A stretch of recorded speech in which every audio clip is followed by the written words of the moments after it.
This lecture is going to be on figure painting of the Tang Dynasty. The Tang, as most of you know, is another of the great long-lasting native-rule dynasties of China. And once more like the Han, it was preceded by a shorter dynasty which reunited the empire but failed to last very long. In the case of the Han, it was preceded by the Qin, as you know, and in the case of the Tang, it was the Sui dynasty, lasting only 581 to 618, a short time. And then the Tang, which is, I say, one of the great long-lasting dynasties of China, 619 to 906. The real founder of the Tang was Tang Taizong. Taizong is his imperial name. His other name is Li Shimin. I used to make jokes about to my students, don't confuse him with Sherman Li Shimin. He was the second emperor of the Tang, really. He reigned 626 to 649. He was the one who led the Chinese troops on their great campaign across Asia that reestablished Chinese rule over an extensive empire. He put his father on the throne. His father reigned from 619 to 626, and then he succeeded to the throne himself. During this time, Confucianism makes a comeback, which it had been quite weak during the Six Dynasties period. Although Buddhism and Taoism continue to be strong under the Tang, it's a stable, long-lasting dynasty, one of the great dynasties of China. The greatest poetry of China was written during the Tang Dynasty. Many of you know the poets such as Bo Jui and Li Bo and Du Fu, perhaps above all. Anyway, the greatest figure painting was done then. I'll show you some examples of figure painting along with copies. It's still a period from which we don't have reliable works by any individual artists. We're still short of that. But we do have paintings we can show and say this is close to or can represent what these great artists did. Emperor Taizong was succeeded by the Emperor Gaozong, who reigned 649 to 683, and then on his death, his concubine, a woman named Wu Zetian, reigned from 690 to 705, one of the very few times in Chinese history when a woman was on the throne. She wiped out her rivals, people who were in the Tang imperial lineage, who were claimants to the throne, or could have been. She put her son on the throne for a while, and then she herself reigned. I'll show later, talk about how some of these young Tang possible claimants to the throne were killed by her. The greatest Tang emperor, though, was the Emperor Xuanzong, called Minghuang, meaning the brilliant emperor, reigned from 712 to 756, early to mid-8th century, that is. And his reign especially represents a return to humane government after the Six Dynasties period. He founded the Hanlin Academy, which is the Imperial Academy of Letters. And the great poets that I mentioned, Li Bo, or Li Bai properly, Du Fu, Meng Haoran, others, were active under him. Chang'an, modern Xi'an, the capital, was easily the most cosmopolitan city on earth. And they had close contacts by trade and otherwise with Western regions in Western Asia and beyond. My great teacher, Ed Schaefer, wrote a book, many of you know, called The Golden Peaches of Samarkand. Wonderful book, which I highly recommend, about Tang contacts with Western Asia in this period. Samarkand is the old name for the modern Uzbekistan. Anyway, well, in his later years, when he was about 60, the Emperor Xuanzong became infatuated with the wife of one of his sons, Yang Guifei, a precious consort Yang. We'll put on the screen now a painting by a 17th century artist, totally outside this course. His name is Gu Jianlong, for those of you interested, but showing, imagining the Emperor Xuanzong watching. He's up in the upper corner there, looking surreptitiously at Yang Guifei bathing. Well, that's how he's supposed to have become infatuated with her, so goes the story. And she became his favorite consort, and the two of them spent their time disporting so much that he began to neglect the administration, and the Tang Dynasty declined. We'll see, by the way, a painting of the two of them, as a modern, much later sketch, copy of the two of them having sex. This is the only erotic painting we'll have in this whole series, but it's important I ought to put it in. Anyway, Ming Huang and Yang Guifei are the subject of a very famous poem known to most Chinese by Bo Jui called Encounter the Endless Sorrow. You know that. Well, by the mid-century, Yang Guifei's family had come to dominate the court, and she was a close friend of a Turkish general named Anlu Shan, who tried to seize power in 755. So there was a revolt. Ming Huang, the emperor, or Xuanzong, fled down into Sichuan. We'll see a painting of what may represent that. He tried to, along the way, he was forced to put Yang Guifei to death. His troops, who blamed her for all this, quite rightly, demanded that she die. And she, well, various versions of how she died. Anyway, the rebellion was put down eventually, and Xuanzong's son ascended to the throne, and Xuanzong returned, but the real power of Tang was broken and never quite restored. The empire shrinks as local powers come to take over these outlying regions again, and we have another period of disunity that follows. That is the so-called Five Dynasties period, 906 to 960. Well, the Five Dynasties period is a great age of painting, however, to which I'll devote 2 lectures. Okay. Tang, as I say, is another great period of Buddhist art, both sculpture and painting. I used to devote quite a few lectures to this, but as I said at the beginning, I'm leaving out Buddhist art pretty much in this series. So we'll see only a few examples. Well, now we go on to look at the paintings. Located some 40 miles, I say this from memory, some distance anyway, west of the Tang capital of Chang'an, are the Qianling, a group of imperial tombs. The most imposing of them, by far, which we see here, is the tomb of the third Tang emperor, Gaozong, and his chief consort, who became the Empress Wu Zetian. I'll talk about her later. She ruled China for some 15 years after his death, 690 to 705. This great tomb is located in a natural mountain, and the entrance to it can be seen halfway up the mountain. The entrance, that is, has been located, and the long entryway passage back into the mountain has been cleared of the marble blocks that sealed it off.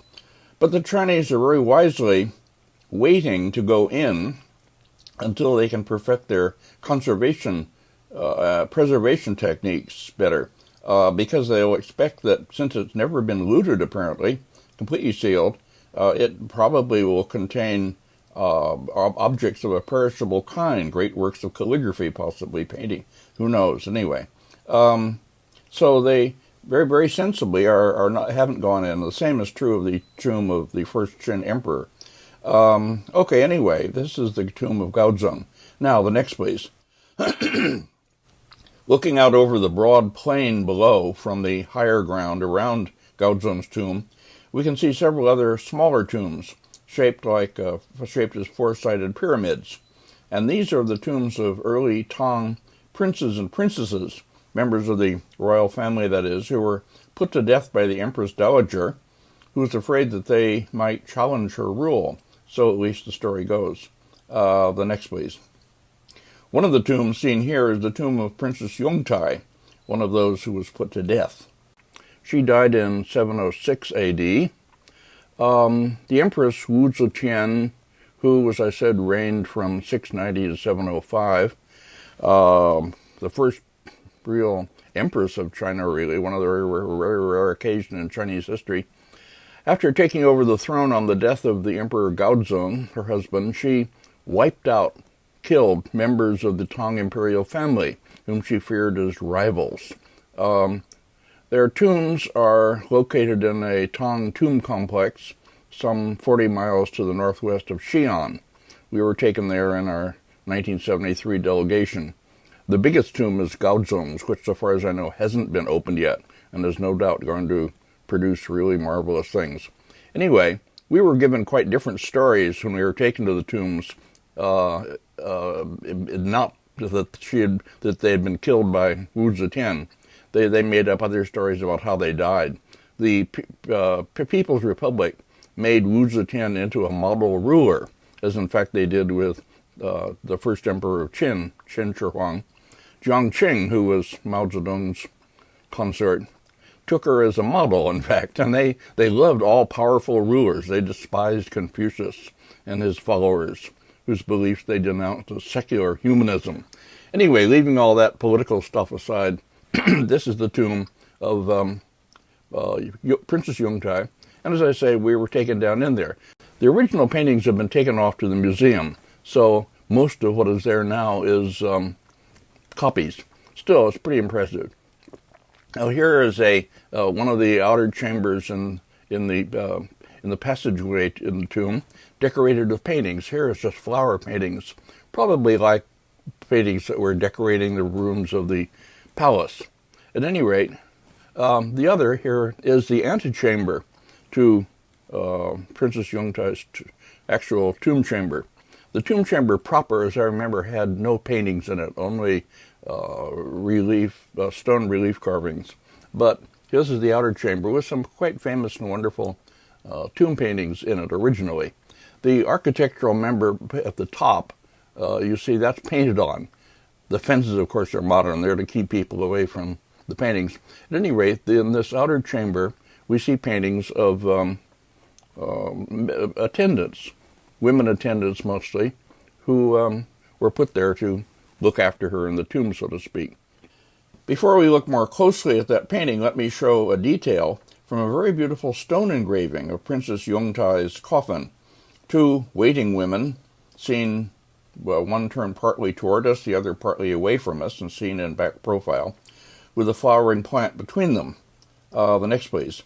And this is a close-up of the head of the woman at right. Already in these, we have a glimpse of the extraordinary accomplishment and refinement of Tang figure representation. It's a very lovely image. Now back to the wall painting in the outer chamber. Here are two details from the paintings in these outer chambers. In this one on the left, a young waiting woman holding a fan, smiling, and another figure who may be eunuch, but more likely is a girl in male dress. There was a lot of cross-dressing going on at this time, apparently. Anyway, the other one on the other side is the head of a eunuch, presumably, quite fierce-looking, grinning, bulging eyes, and so on. Much of this kind of inner energy is to be seen in Tang sculptures, as you know if you know Tang sculpture, as well as some painting we'll see. Anyway, lots of energy, lots of powerful drawing. Now, going one more, next slide. The next here we see the one of the wall paintings in the antechamber. This is the one most often reproduced for good reason. Really marvelous painting. Partly has been destroyed through damage. Some of the faces are missing, but even the preserved parts give us a real revelation of the greatness of Tang wall painting, about which we read so much in texts of the time, but we can see so little. The ease of movement, the spacing of the figures, the naturalness of their postures, all of this is quite marvelous. Tang was recognized in later periods in China, as I've said, as the great age of figure painting for them. The high points in landscape are to come later. Anyway, keeping this or bringing it back from time to time, I'll show some details from it. They're not slides originally made because we weren't able to make slides from the original. Here are two details, to an older serving woman with a fan and a younger one holding a fly whisk, I think it is. Tang figure painters didn't avoid full-face portrayals of figures, as later figure painters were to do. Later figure painters tend to do them in three-quarters view or profile, whatever. This full-face view is something that the Tang masters handled with real ease, as you see. And they use it to catch and hold the viewer's attention, which it certainly does. Somehow this goes along with the whole feeling of openness and stability in Tang culture. Here, and then a younger figure is holding a fly whisk.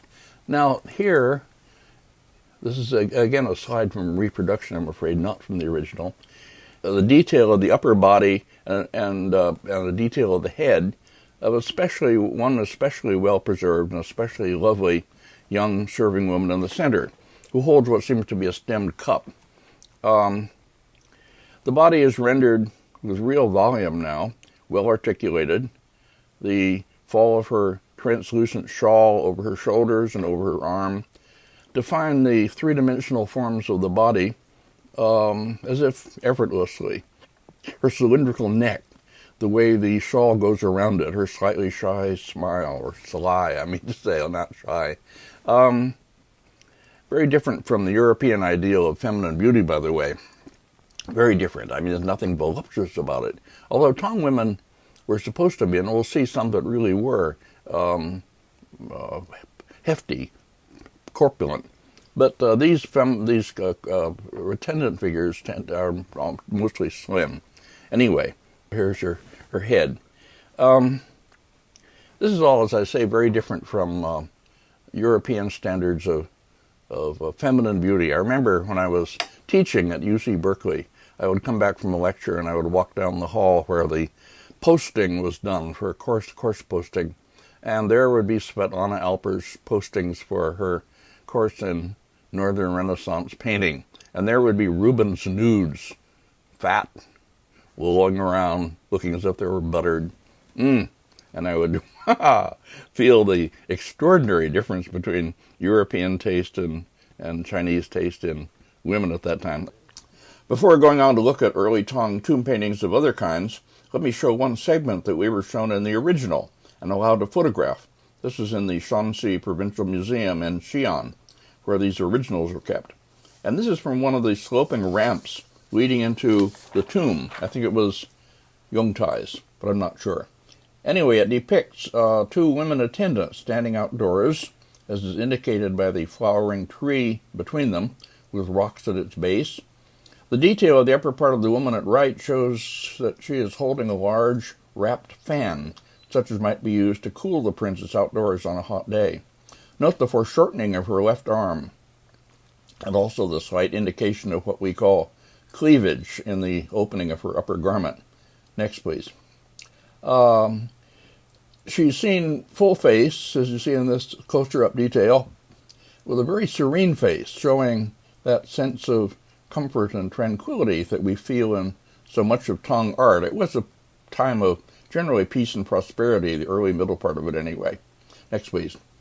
And here the upper right, the upper part, that is, of the other woman, sure, enlivening depiction, like so much of Tang drawing. Her hair and her eyebrows, her strongly directed eyes, her full lips. Next. With these, and with Tang figure painting more generally, we come to what the old art historians, especially German art historians, thought of as a classical moment, when artists seem to arrive at a point toward which they have been striving, and from which they can only depart in a downhill direction. This is a concept that Luhr used on occasion. It's very outmoded now, and I admit an artificial concept, but it has some truth in it. And we seem to be at a point like that. Tang is indeed, as I say, the great age of figure painting in China. Now, this one, the large wall painting. This is a wall painting of the tomb of another of these Tang imperial family members that was killed by Wu Zetian. This is Prince Zhang, and this is a slide from the original. This is the one original painting, apart from a small detail of a woman and another wall painting, that we were shown in the original in the museum in Xi'an on our tour. So I have slides also of details from this original. This is the whole. This is one side of the ramp leading down to the tomb chambers. As you entered the tomb, you walked down the ramp and you came to the chambers, eventually to the where the person was entombed. And this represents, as you see, a party of horsemen riding off on the hunt, with hunting hawks and leopards on their arms and on their saddles. One on the lower left you see here on a white horse turning backward. He has a hunting cat, a kind of leopard, I think it is, on the saddle pad behind him. I'm not good at identifying animals and birds. My great teacher, Edward Schaefer, was, and he was always criticizing me for this. Anyway, some kind of hunting cat. Now let's look at some details from this. I say these are from the original, not from reproduction, so they're particularly valuable. Here are several horses and their riders. Horses, as you see, are differentiated by color. They're all strong and energetic.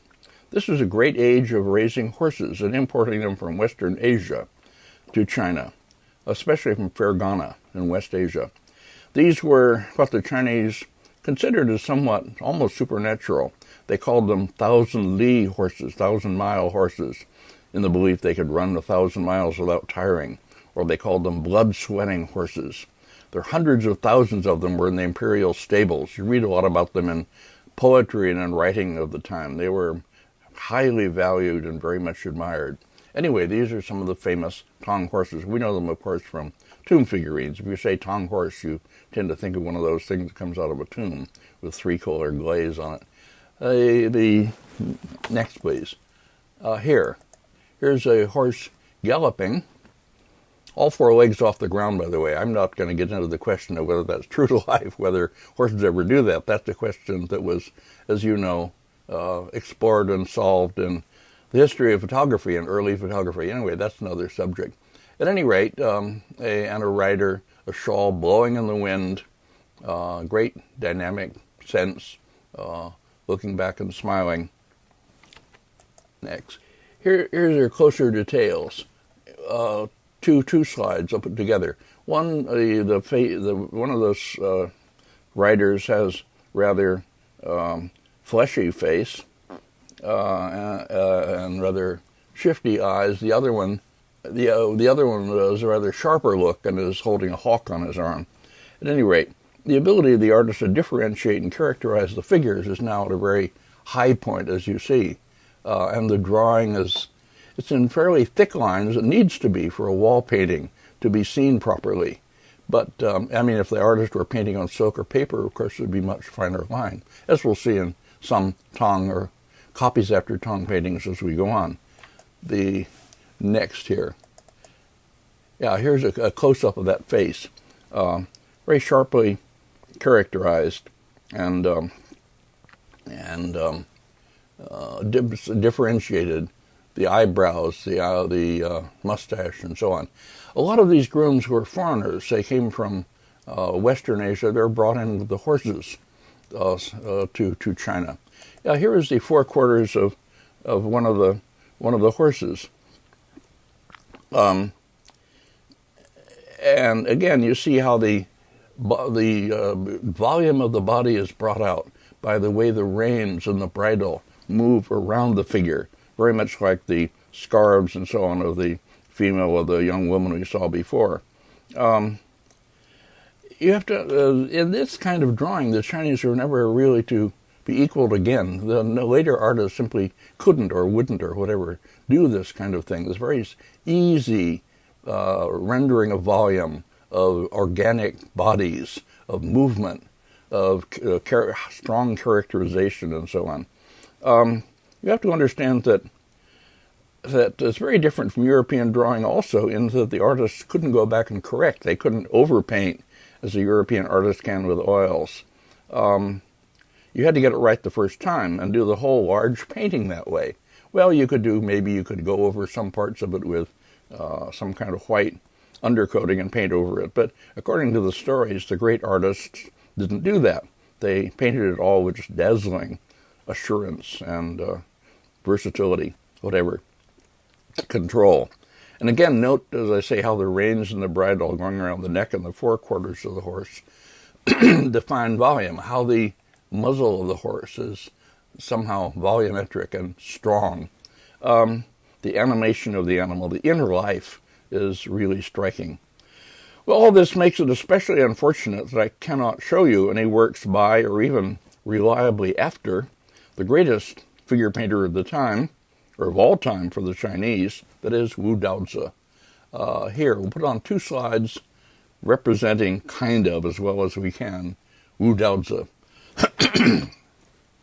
One of them, I'll speak about the slides in a minute. Let me talk about the artist first for a while.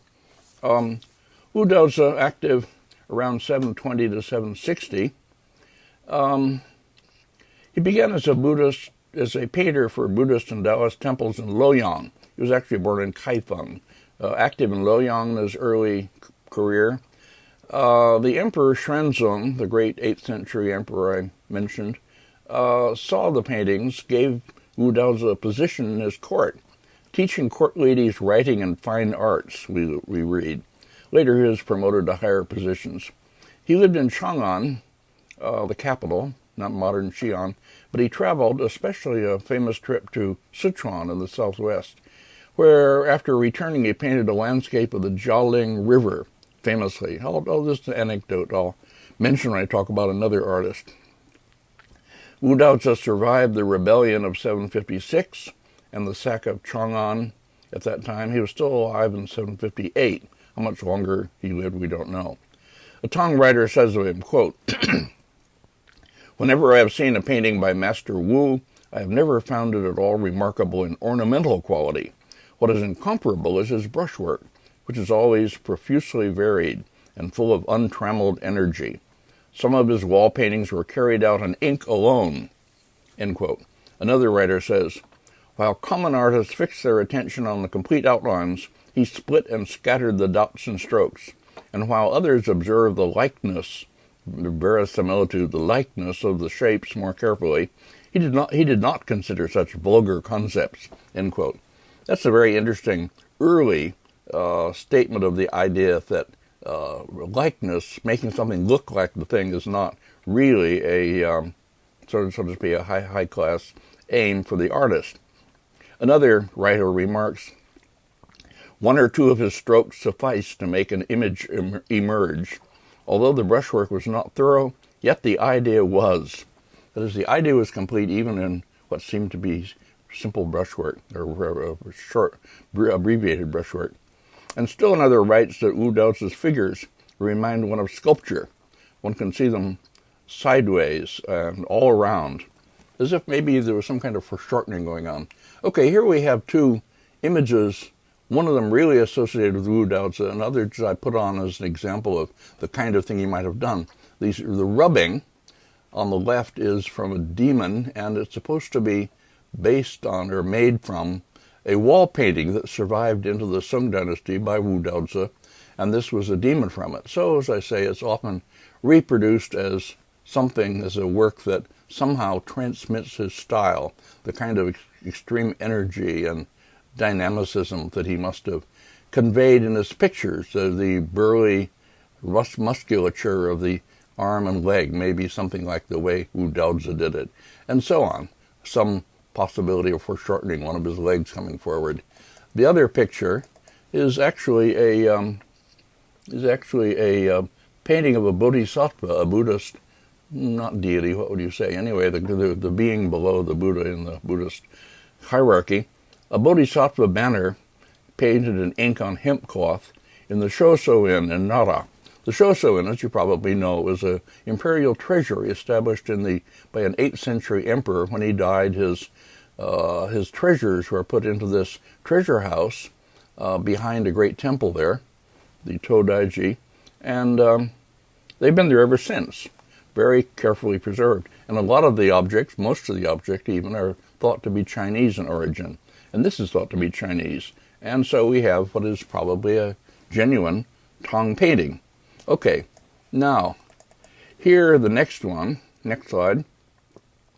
This is a piece of, a section of a hand scroll, the end of a hand scroll, of calligraphy by a Tang calligrapher, the monk Huaisu, autobiographical essay. This is in the Chinese Art Treasures exhibition, very well known.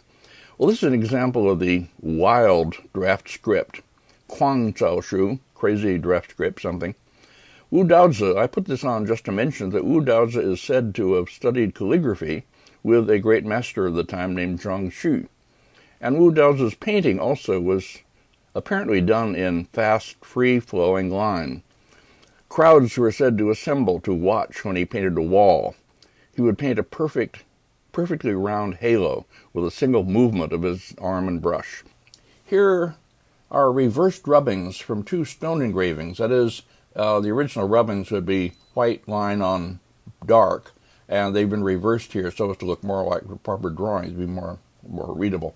Anyway, rubbings from stone engravings in the imperial tombs. I can't remember which ones they are. I used to use these anyway to suggest, again, what Wu Daozi's figure painting must have looked like, although they belong a bit earlier than his time. On the left, demon attendants with weapons.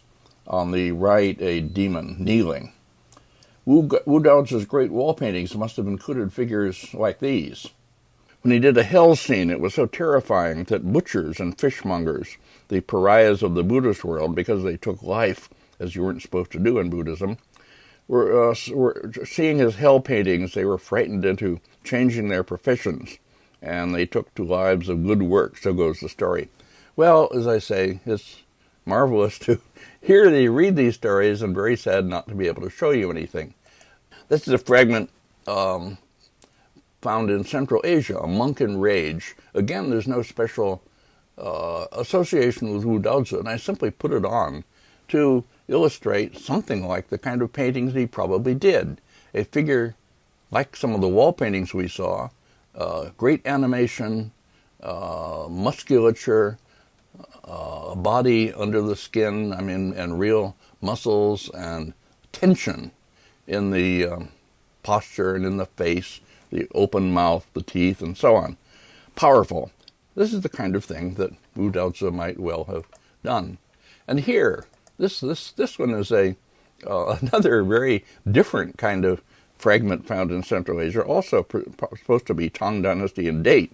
This is reproduced in a book by, it was in the Skira series, the same as my Chinese painting book, but it's a book on Central Asian painting, and it's by Mario Busoli, an Italian writer. Anyway, this painting came to my attention first then, and it's quite remarkable. A demon painted just in ink on paper, a bowl on the ground, again, violent motion, but painted in a much sort of reduced style, reduced brushwork, you might say, abbreviated. It's remarkable this kind of painting was, to see this part of the painting was really done in the Tang Dynasty, showing a very different style. It's also remarkable because this demon recurs almost exactly in the next slide, please. This is a demon seen in a hen scroll, a painting by an early Yuan artist of the early 14th century. Yuan dynasty is the dynasty that succeeds the Song. Our series is going to end with the end of Song, so we won't get there. But in the early Yuan, China was invaded by the Mongols, and it was a Mongol dynasty anyway. So this is a detail at the end of a hen scroll in the Freer Gallery by an artist of that time named Gong Kai, representing the mythical demon queller Zhonghui and his retinue of demons. And as you see, the demon in that is surprisingly close to the real Tang Dynasty demon, as discovered in a Central Asian fragment. Well, at the beginning of the Yuan dynasty, the beginning of Mongol rule, quite a few, I think, Tang Dynasty motifs and styles come flooding back into China from Central Asian peoples who had preserved them somehow over the centuries, where in China they had in some cases been forgotten. A very strange phenomenon. I have a whole article about this, but it's in my bibliography, and I should have used this example as an example. But at any rate, it's that phenomenon, something coming back into China after being off in Central Asia for a long time. Okay, now we go on to another work. This is a hand scroll attributed to a early Song artist, 11th century, named Wu Zongyuan, who was a follower of Wu Daozi, and it represents the procession of 5 heavenly rulers.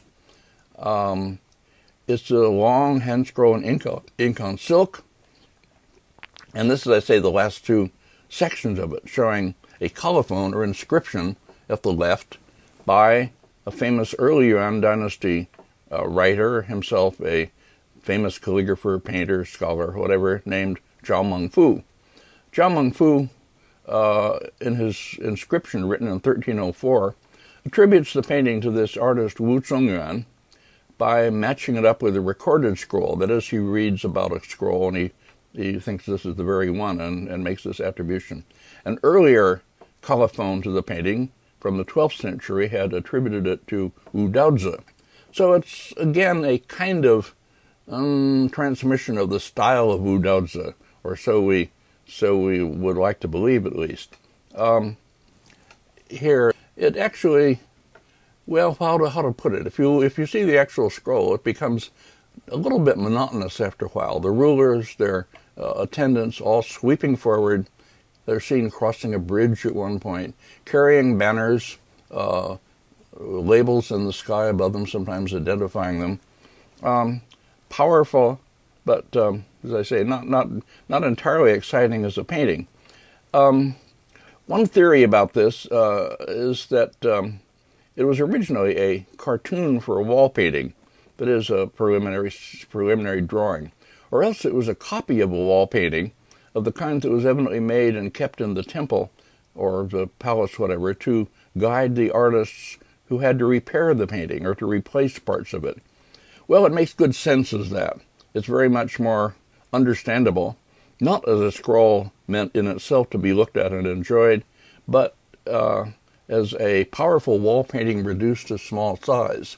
And then one has to imagine what this must have been like on some great wall, temple, whatever, with color and so on. Here at the end, you see, it's a scroll showing the 5 mythical rulers of the Taoist world with their attendants. A long scroll, and here at the end, some powerful figures with ribbons swirling around them and so on, dynamic. Something like the figures that we've seen in other connections already. It was owned by C.C. Wang Jichen, whom I talked about in my first lecture, showed pictures of. It was one of his treasures. People in China reportedly wanted very much to get it back from him, and Wang resisted parting with it during his lifetime. Well, he died some years ago. The painting has now disappeared, along with other important paintings that Wang owned. At the time of his death, some were taken away by one or another of his heirs or children, and the whereabouts of these paintings is still unknown. It's a very sad story that I don't want to try to tell here. Now, another artist, earlier artist of the time, figure painter of the time, is Liben. Liben died 673. He was the most important figure painter of the early Tang, served under the Emperor Taizong and also Gaozong. Several important hand scroll paintings are attributed to him. The best known, which I'm actually leaving out, attributed to him, is the famous Portraits of the Emperors, a hand scroll in the Boston Museum of Fine Arts, reproduced in lots of books. It's an early and important work, but it's, I think, rather dull, and I left it out of my Skira book. I was criticized for that. But at any rate, I'm not showing that. There are problems about the dating of it and so on, which I don't really want to get into. This is another scroll, quite different, in the Palace Museum in Beijing, taken from a reproduction, that is, not original. And this one shows Tang Taizong, the emperor, receiving the Tibetan emissary. This is a real event that happened in 641 A.D. This is a Song copy, probably, that is an early Song or whatever, copy of a real Tang painting, preserving at least something of the compositions. It is, as you see, a kind of symmetrical composition, 2 parts, one on each side, except that the one on the right is obviously much heavier. That is, the emperor carried on a seat and surrounded by beautiful woman attendants and guards and so on, with 2 big fans over him to support him, shown very large and very impressive, versus on the other side, the Tibetan emissary, who's the person in the middle here between 2 Chinese officials who are introducing him at court, which really is a fine expression of the Tang idea or the Chinese idea of Chinese superiority. Anyway, it's very effective for that. Next, please. Here's a detail from it, showing close up. This is from the originals, I remember. Yeah, you can see the silk weave. Showing the drawing of the emperor and the faces of the women. Well, we probably can't be too particular about the drawing because, as I say, it's a copy. But one can imagine an important Tang painting behind it. Anyway. Okay, next please. Now we get to the paintings attributed to a Tang Dynasty figure painter, very famous, very popular, named Zhou Fang. Zhou Fang was active from around 790 to 810, in other words, late Tang. And he is a specialist in palace ladies, or in paintings of women, and quite a few scrolls of that kind are attributed to him. There's an earlier artist named Zhang Xuan, whose works survive in copies, a couple of copies after his works, one in the Boston Museum, quite famous, but I'm leaving him out for now. Anyway, this is one of the paintings attributed to Zhou Fang, and it's in the Freer Gallery of Art, and it represents ladies playing double sixes. Double sixes is a board game with pieces rather like backgammon, so I'm told. I don't know much about it anyway. And you see two palace ladies seated, one with her hand raised, the other reaching out to make a move, and next to them two figures, a palace woman looking down, kibitzer, so to speak, watching, and leaning on the shoulder of a young girl who looks out at us in another of these full-face Tang representations.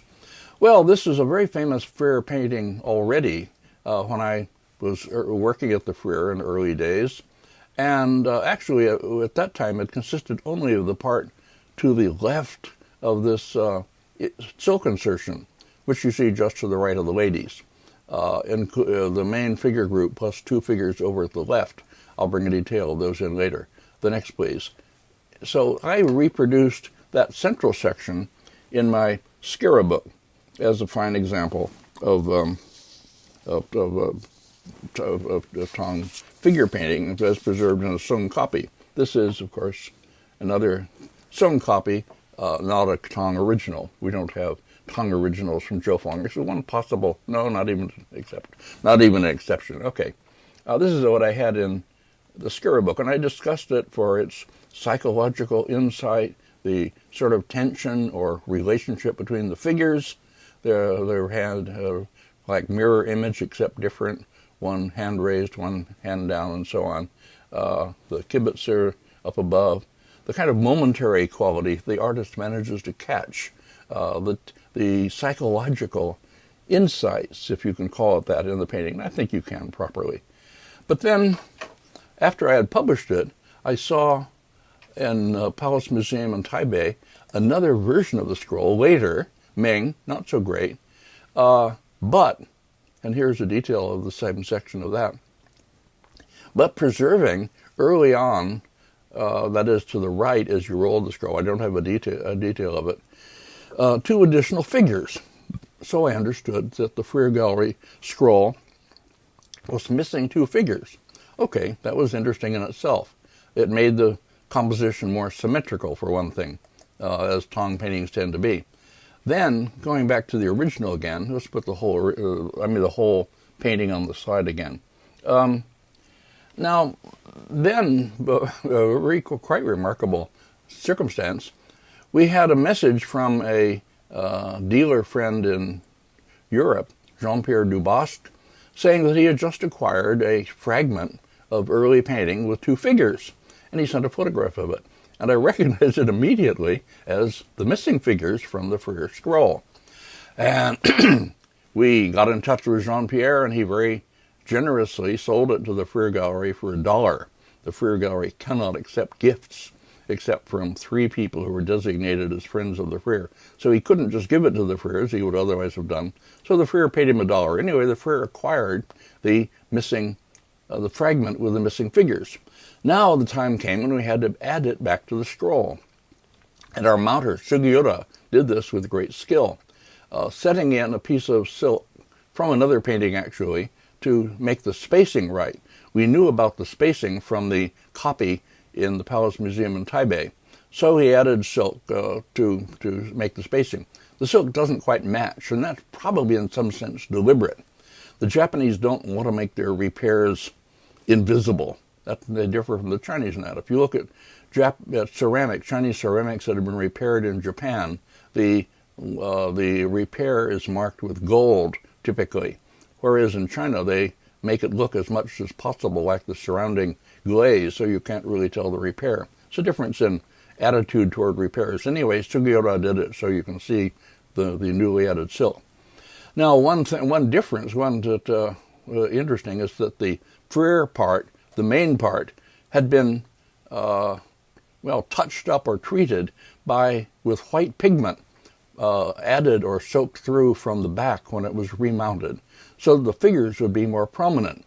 Now, that had not been done to the two figures on the right, the two new figures, and so they came out looking different. So it's a rather strange look, but still, it's great to have the figures back. I actually published an article after this happened called "The Return of the Absent Servants," in which I related the whole event and reproduced the picture and so on.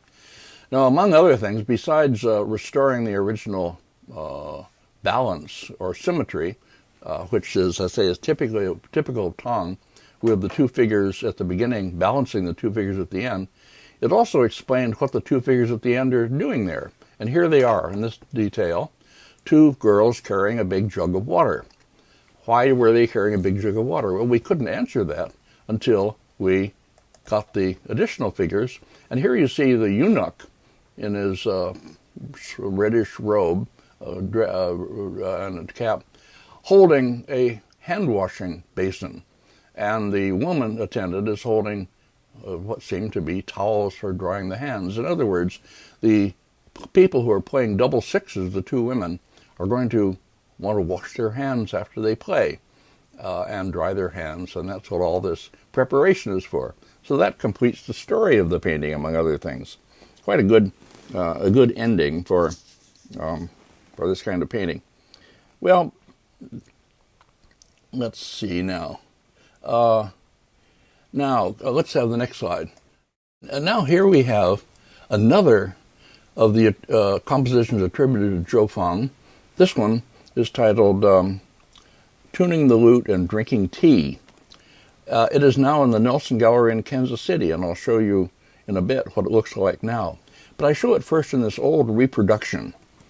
This is from an old book published in the early 20th century by a scholar dealer named Luo Zhanyu.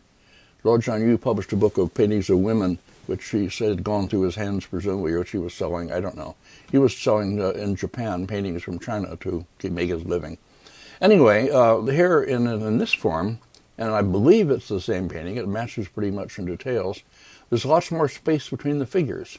By the time it reached the Nelson Gallery, the subject, very briefly, the woman at the left, the palace lady at the left, is seated on a rock by a tree and playing on the chin, kind of zither it's called, like the Japanese koto anyway. And the two palace ladies seated to the right, the two other main figures, are leaning toward her and listening. So here the whole picture is united by a sound, the sound of a plucked string, or music coming from there. Again, a real psychological insight, psychological focus, like the Freer scroll. And that must have been an important element in paintings by Zhou Fang and other artists of the late Tang. And then two attendant figures again, facing outward and inward at the ends. Okay, now to go on, here's what the painting looked like when it entered the Nelson Gallery. This is a slide made of its earlier form, when Larry Sickman acquired it for the Nelson Gallery. Now, Sickman had the good sense to have it remounted, and remounted in Japan by a mounter named Meguro. I'll talk of him in a minute. What seems to have happened is that the silk, the additional silk, has been cut away to make the scroll much shorter. That was commonly done. When I showed the Liaoning version of the Nymph of the Little River, I showed how silk had been set in. Good mounters can do this to make it all but invisible. You virtually can't tell what they've done. At any rate, it was more visible in the Liaoning scroll. But here, presumably, this is still the same painting as we saw in the reproduction, except with the silk cutaway. I could be wrong on this. Somebody can correct me, but that's what I believe to be true. At any rate, here is the same composition with the figures much more compact and so on, but badly damaged, silk missing and so on. And Sickman had the good sense, as I say, to take it to a mounter in Japan named Meguro. Meguro Kokakudo was his name. I could talk about him at some length. I used to spend long periods of time with him, watching him, learning from him, talking. He was trained by Zhang Daqian, the great modern painter, forger, dealer, whatever, by Zhang Daqian to do Chinese-style mounting. Zhang spent a lot of time in Japan. He spoke Japanese very well, which is why I was able to communicate easily with him. And he trained Meguro to do Zhang's work. That may have included Zhang's forgeries. I don't know that for sure. Zhang made forgeries of early painting, but at any rate, Meguro did the remounting of this scroll and did a great job of it. And here, the next slide, please. Here is as it came out, with just everything, all these holes gone, perfectly touched in. Meguro was careful not to fake. He didn't add a lot of wrong drawing and so on, but as you saw before, there wasn't much of the actual painting missing. So anyway, it was a quite honest and good job, and the painting looks immeasurably better now, as you see here. I show here a photo of a mounter working on a Chinese painting on silk. This picture was taken in the mounting studio of the Shanghai Museum. The painting is faced with strong fibered paper, that is, paper pasted onto the face of the painting, and then it's placed flat and face down on the mounter's table, so the mounter can work on it from the back, adding strengthening strips of some kind of firm paper over the places where it's cracked, touching in some areas from the back, and so on. The part touched in from the back will show through the silk. Other kinds of retouching is done later on on the front face of the painting. Now back to the painting. Now the composition again. It is focused very much on this woman at the left, seated on a rock, plucking the chin, and the others are listening, leaning toward her, listening. And so the painting has a quite remarkable psychological focus and unity in this sense. The two end figures, the two attendant girls, are facing in and out and enclosing the whole scene. This is also common to Tang. And the shallow depth of the scroll is marked by the large rock, of course, by the placement of the figures, of course, and by the two trees, one rising from the foreground, one further back. This, again, is fairly common in Tang outdoor compositions, trees and rocks and various objects used to mark a shallow space. Okay, the next, please, onward. Here's the main section in the old. The details I have were made before the restoration, so they have all the holes, and they're a little disturbing that way. But let me talk a little bit about the figures. Again, we have to assume that the coloring is more the coloring of the copy, the time of the copy, rather than Tang. Unlikely that Tang, had colors quite like this. They're more likely Song copy. And there's a would-be signature at the left, and seals of owners, and so on, all the rest. The women here, the palace ladies, are of the corpulent type. Yang Guifei, the emperor's favorite, was said to be corpulent, and Zhou Fang figures generally have this breadth and roundness and so on.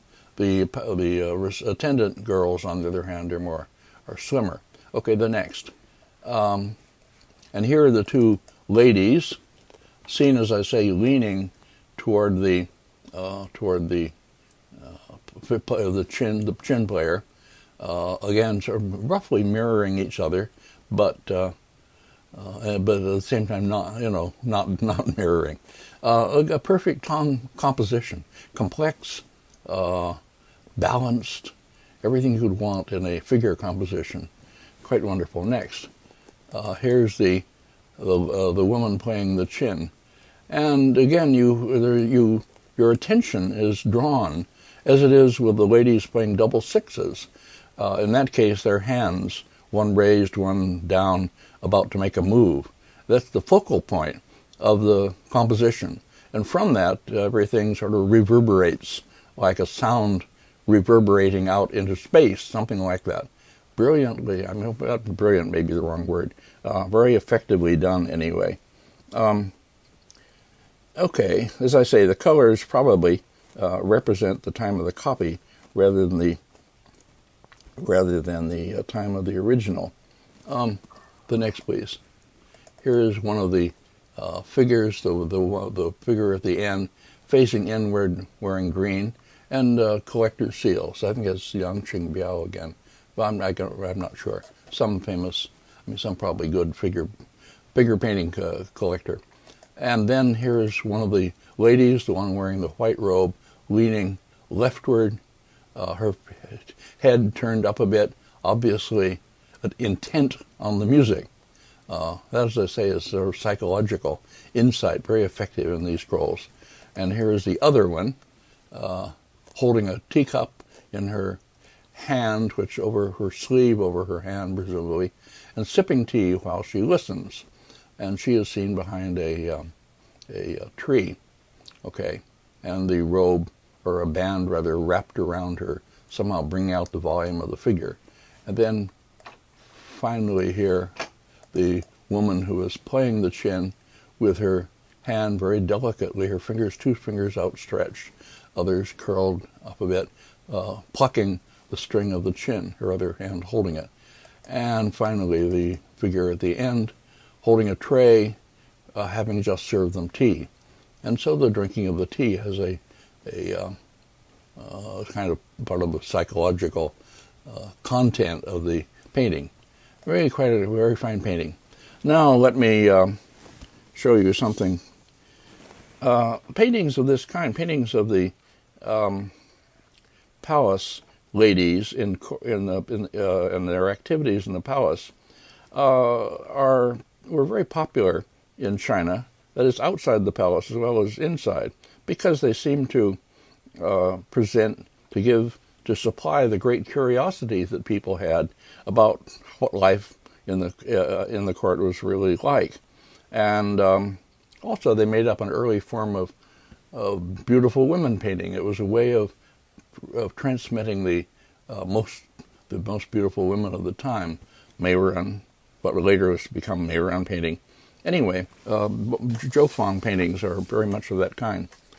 Now, then we go from that to something much low class, but still important in its way. This is something that hasn't been so well known and often published. Also attributed to Zhou Fang, surviving only in a late artist study sketch, so-called Fun Bun, is a painting of Ming Huang and Yang Guifei having sex with the help of palace ladies. She leaning back on a chair and he sitting on a stool in front of her.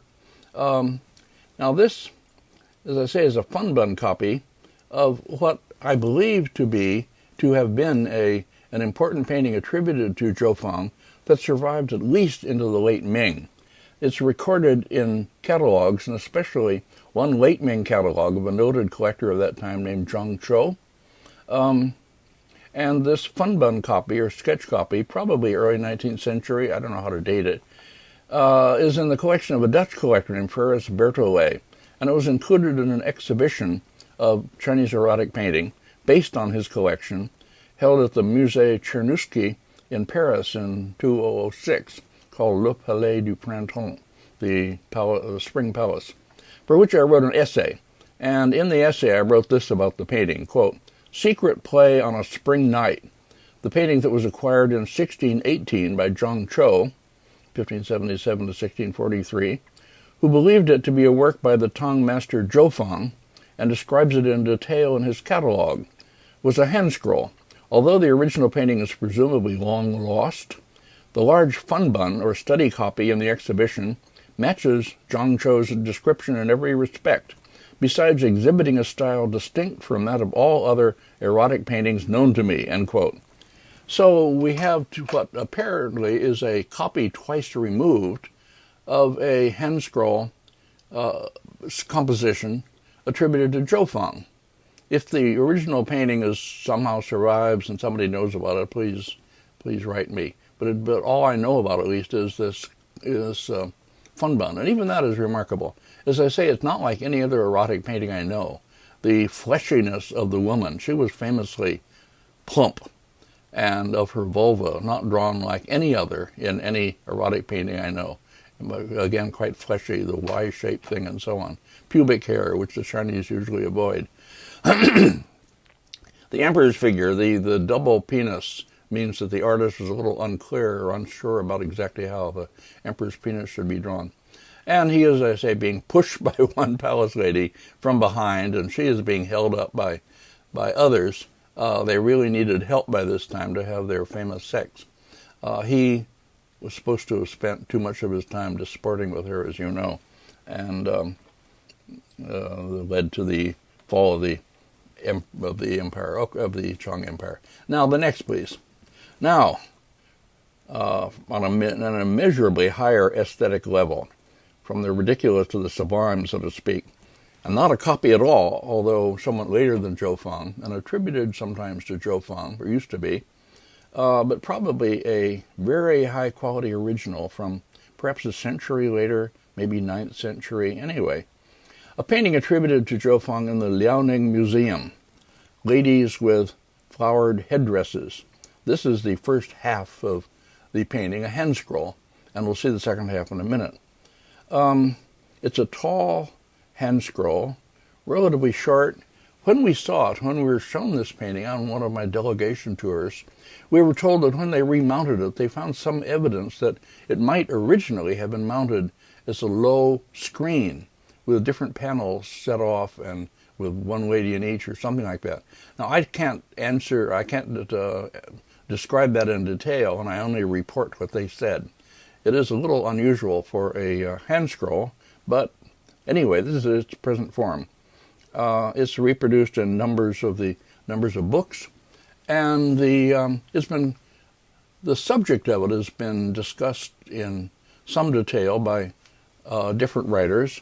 Ellen Lang, Xing Yuanzhao, my wife, wrote about it, and both of them have well-documented opinions on what the scroll represents.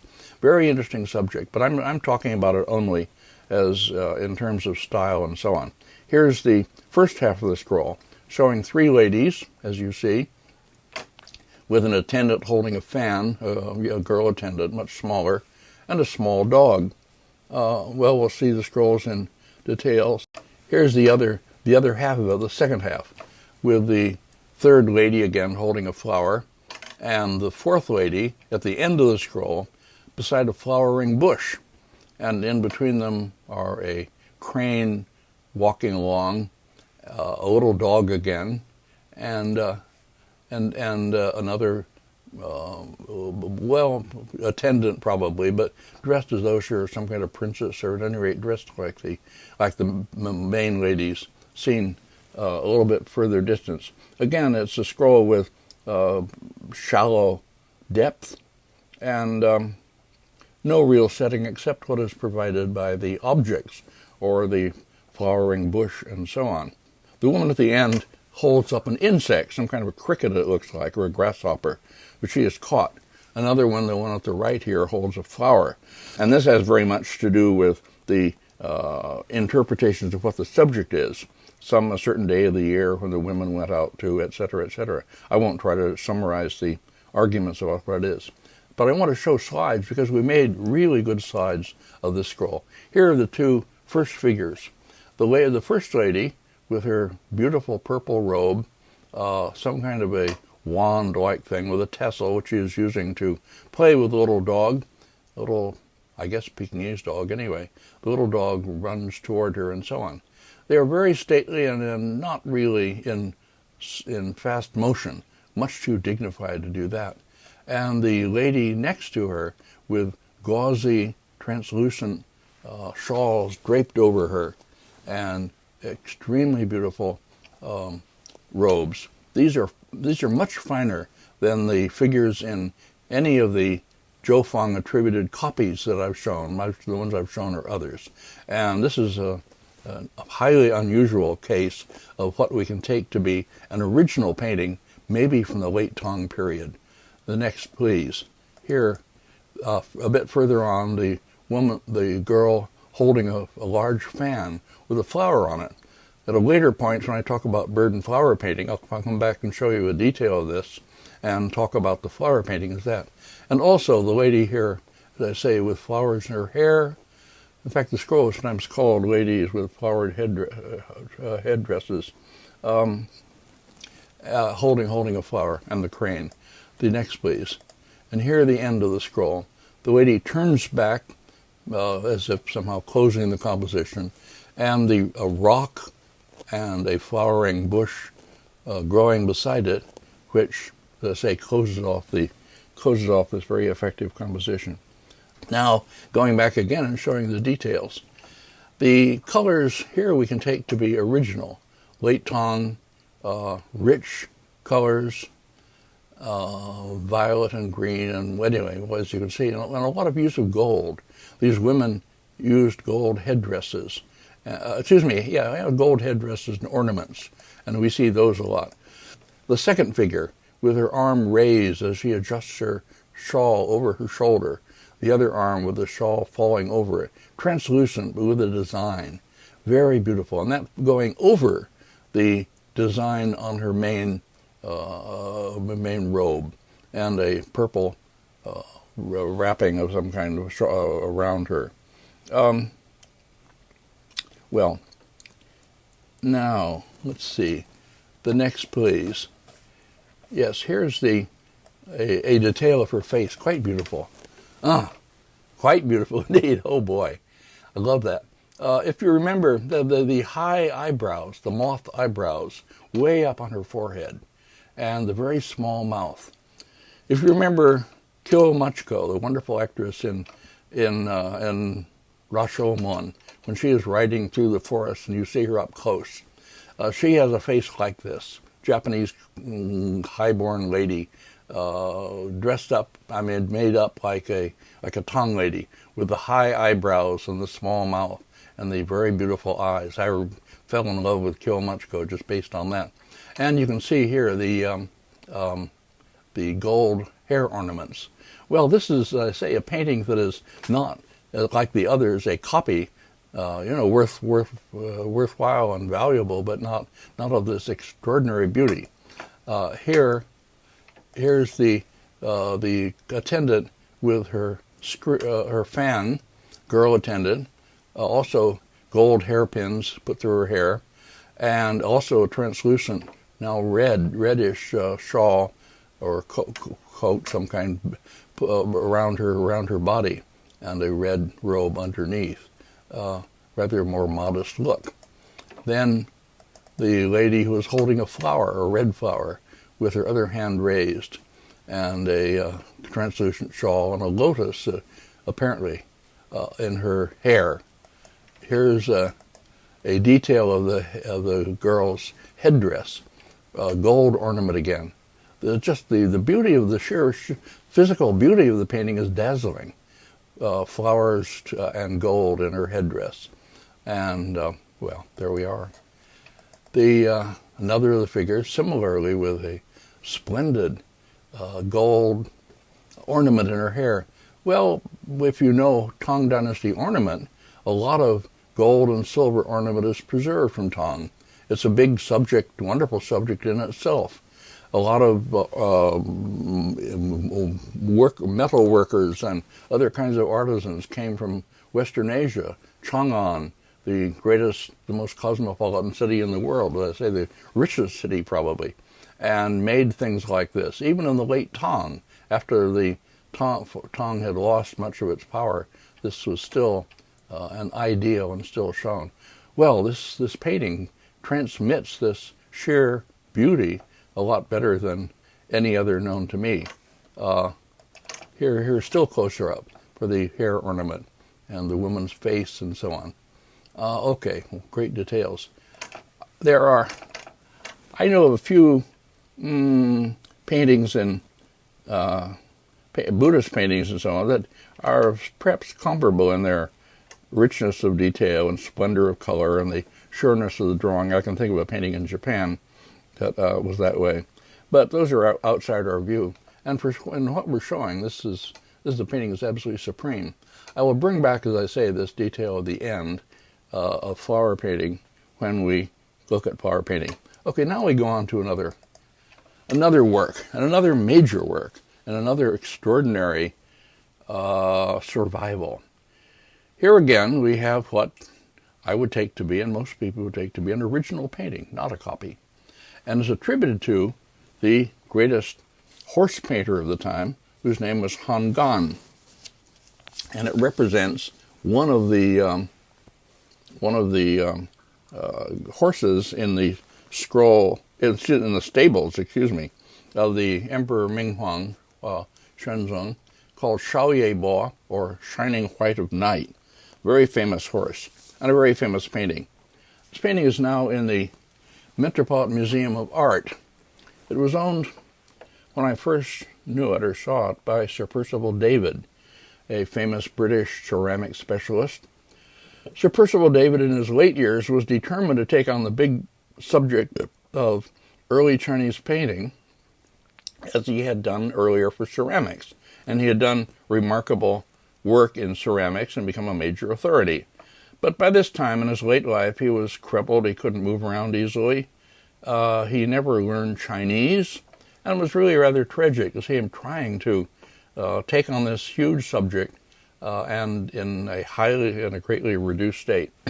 Anyway, after his death, his widow, Sheila David, Lady David, kept his few early paintings along with a lot of very fine ceramics in the Percival David Foundation, established at London, which became part of SOAS, School of Oriental and African Studies, and eventually sold this and I think several other paintings, one notable one attributed to, anyway, never mind, sold to the Metropolitan Museum in New York, and that's where it is now. Well, you see, this is the whole painting with all its mounting and seals and inscriptions. And for a Chinese, this vastly increases the value and interest of the painting. It may be troublesome for us. We may like to see just the painting and forget all this. But for the Chinese, this really makes it much more interesting, because it shows who has owned the scroll and seen it and appreciated it down over the centuries. And it's like surrounding the horse with a whole series of tributes or testimonials, so to speak. Well, the inscriptions. Over here on the far right, an inscription, when two people saw the painting in the Shaoxing era, which is a certain date in the 12th century, I think. The writing of the title, I forget, it's supposed to be by an emperor, maybe the same emperor who wrote on the Zhao scroll. See you later. The scroll up the upper right, and also on the painting, are by the Qianlong Emperor, 18th century, who wrote all over things. His calligraphy is not so good, and his inscriptions are mostly, well, one wishes they weren't there. Then somebody has written between the two in the upper right an inscription saying paintings that are recorded in the Southern Tang or have a Southern Tang title, that's it, are often genuine works. And indeed, that's who this piece of writing, the title on the painting is by a Southern Tang emperor. I'll talk about Southern Tang later. This is in the Five Dynasties period. And so on. So I could go around and identify many of the seals for you, but that's not really to the point. We have, again, Shang Yuanbian, the 16th century collector, and a number of really famous people on Yizhou. So, but what I want to look at mainly is the actual painting itself. Here, the next, please. Yeah, here are the inscriptions. The one of, say, two people who saw it in the 12th century, and the Emperor Qianlong up top, and so forth. So as the scroll comes down through the ages, different owners will either inscribe it themselves or invite their friends who are famous calligraphers and poets and so on to inscribe the painting. and it collects these tributes and bits of its history. So it tells something about the provenance. So this is here's the horse itself, tethered to the post, pulling against the tether, full of spirit like others we've seen. This was the most famous steed, the Shaoye Bo, among the very great many, hundreds of thousands apparently, that Ming Huang, the 8th century emperor, had in his stable. And it's the only horse painting we have, apart from wall paintings, which I showed earlier, that stands any chance of being a real survival from the Tang Dynasty.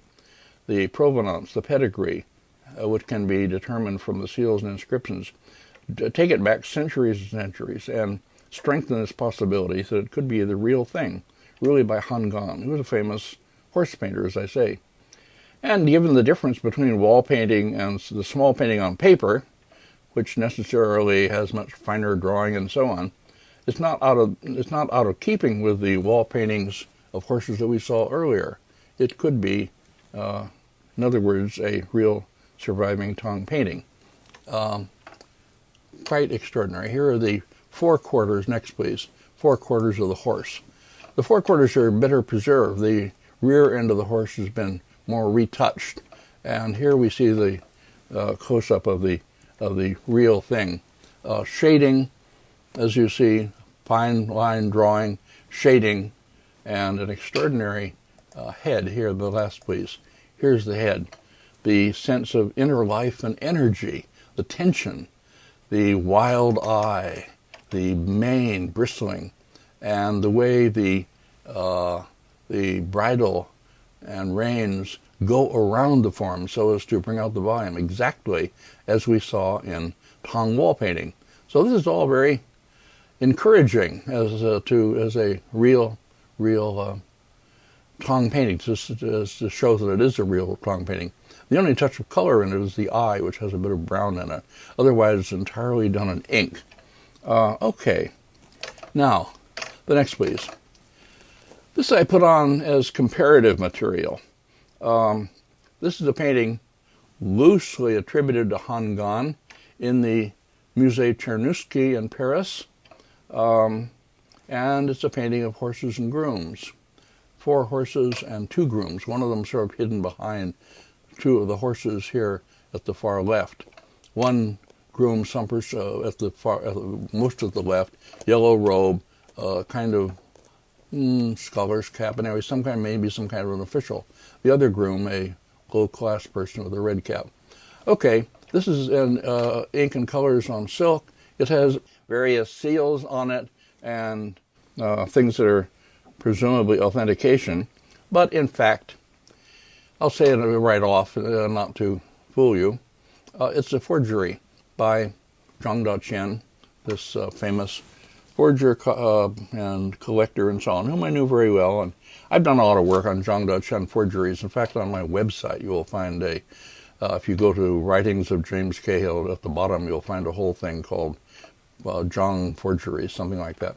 And you open that, and you can see all the paintings that I suspect of being forgeries by Zhang. This one I'm pretty sure of.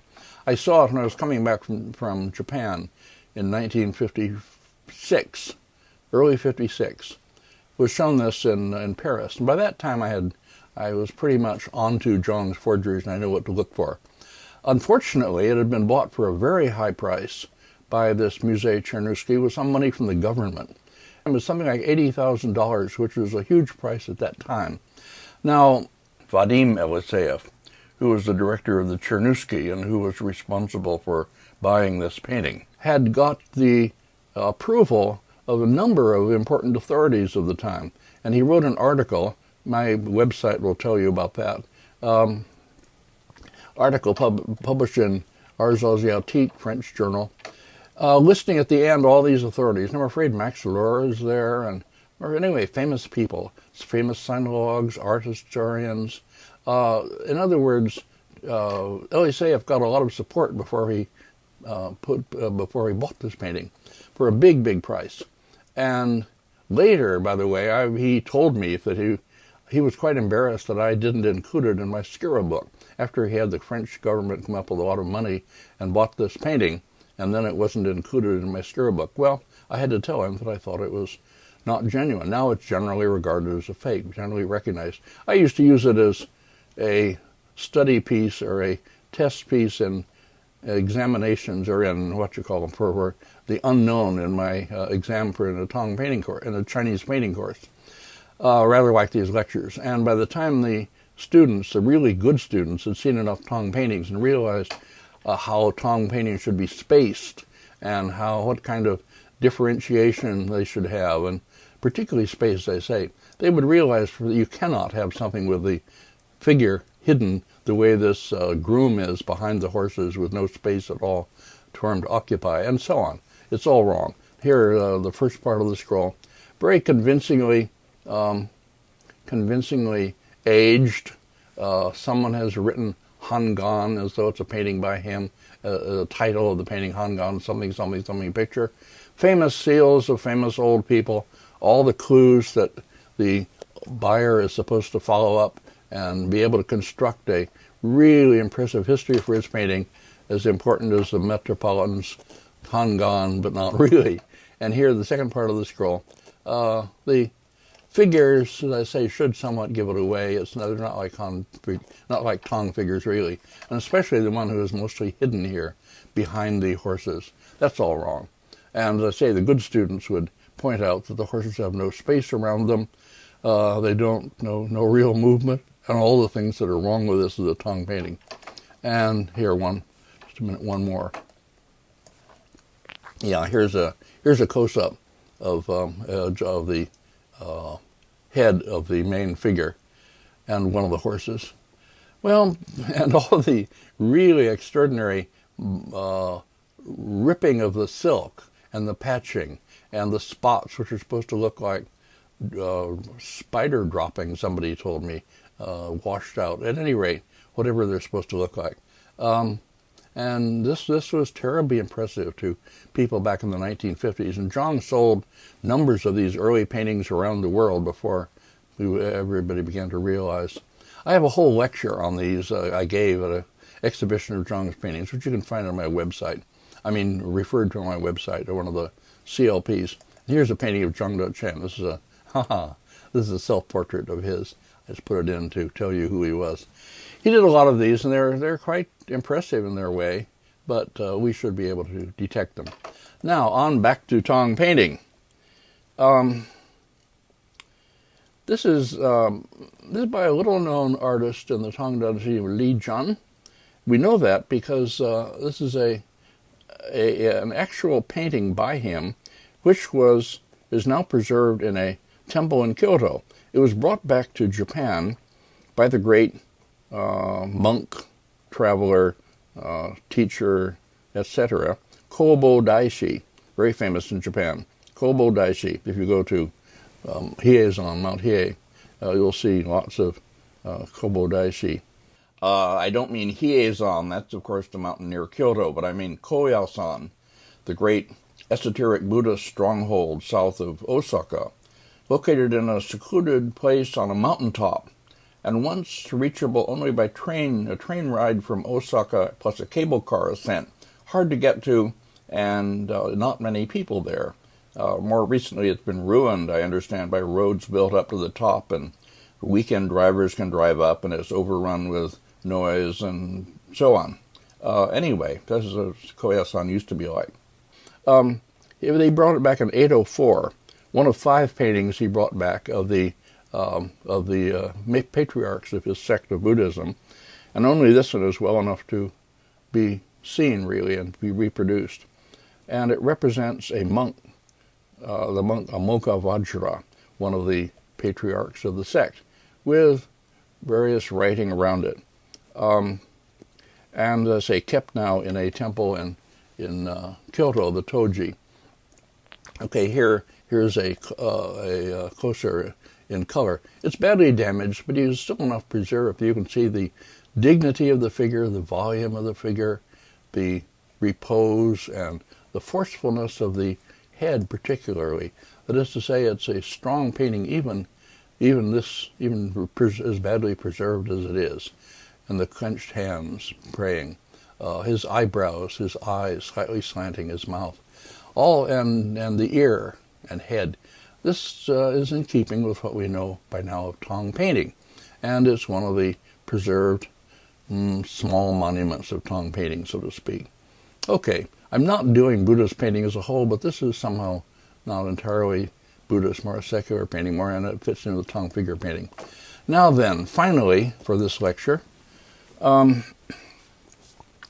put on first of all, a reproduction of the whole, or the main part of the scroll. There's a hand scroll again.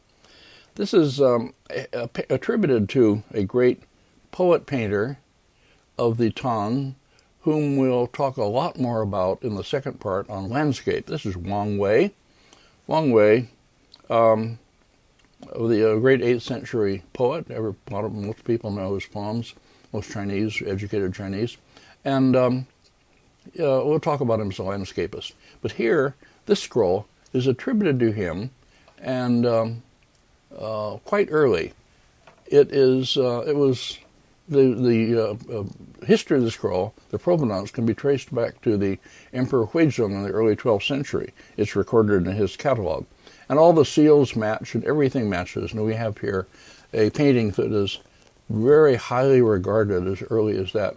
The attribution to Wang Wei is probably just more or less arbitrary. It's an anonymous picture, essentially, from the 9th or 10th century, maybe 9th century, representing a person from the late Zhou period, late Zhou into beginning of Han, the scholar Fu Sheng.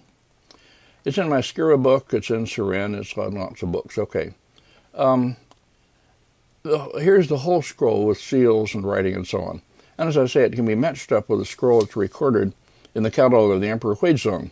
And it has a series of inscriptions attached to it, colophons, beginning in 1133. So it's a special treasure. It entered a Japanese collection, the Abe collection, in the early 20th century. At that time, the Japanese were spending big sums of money to acquire kinds of paintings that their collections lacked. The Japanese had fine collections of paintings, but they were all of another kind. They were not of the kinds that the Chinese had really appreciated most. They didn't have, Dong Chi Chang and the Four Wangs and the Four Yuan Masters and Dung Yuan and Zhu and all of that. And they were very anxious to acquire paintings of that kind. And people like Luo Zhonyu were selling them in Japan. At any rate, this came into Japan in the early 20th century. Abe collection, which later went to the Osaka Municipal Museum. And that's where I first saw it as a student in Japan. Okay. Wang Wei was the founder of the Southern School, or so credited by later critics and historians, so to speak. So it was natural that a painting attributed to him would be very much valued and appreciated in Japan. But apart from all this, the seals and ownership and so on, it's a deeply moving painting. Now, what is the subject?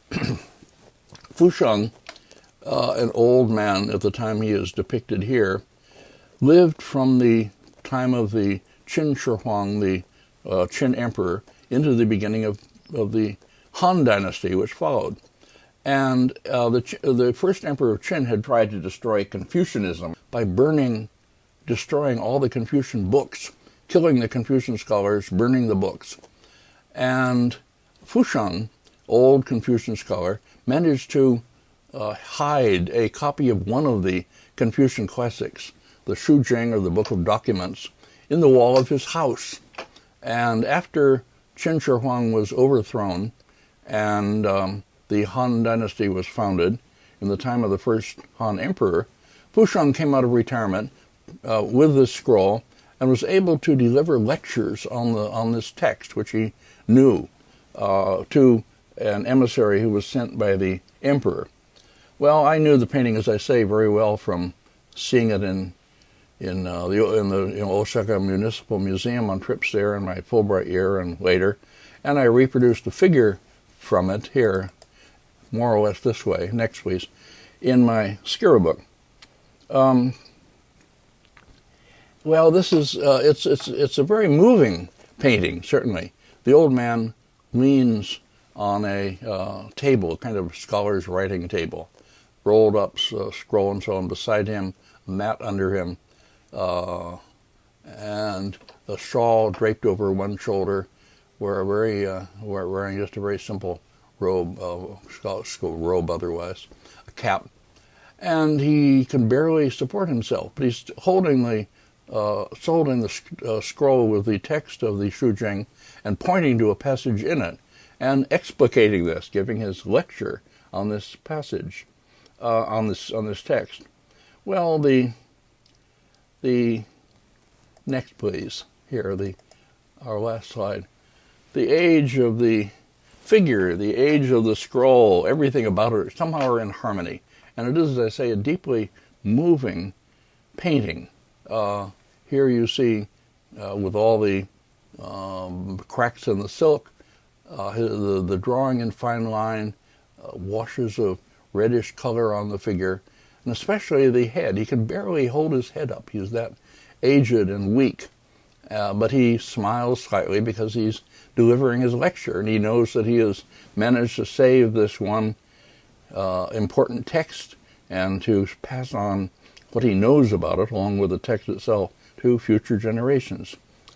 Well, I could use this to make an argument about, early in my career, I took part in a conference on Confucianism, one of the great series organized by Arthur Wright, David Nivison, John Fairbank, and so on, and gave a paper which titled Confucian Elements in the Theory of Painting, a conference held in Aspen in 1958, and that was later published in a book titled The Confucian Persuasion, edited by Arthur Wright. Okay, in this I try to trace a theory of the arts and eventually painting that is based on this Confucian idea of the transmission of wisdom, knowledge, everything from one generation to the next, making the point that certain in their belief, certain elements of certain kinds of knowledge, wisdom, whatever, could be transmitted in text, in writing, in normal prose. Other kinds could be transmitted best in poetry and eventually in art. That is, the things that somehow embody the feeling, the thought, the inner workings of the mind of the artist could be transmitted in art. Okay, but at any rate, Fusheng here becomes the very emblem of this Confucian ideal of passing on the wisdom of the past to future generations. That is, the old scholar taking the role of a link in the transmission of cultural materials.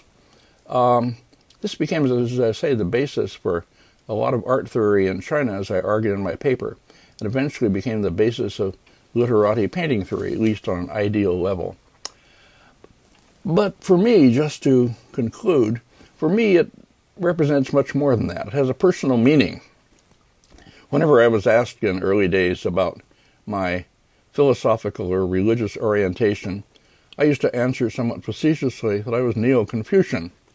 Well, that was a bit of a joke, but there's some truth behind it. I didn't know enough about it to be really Neo-Confucian.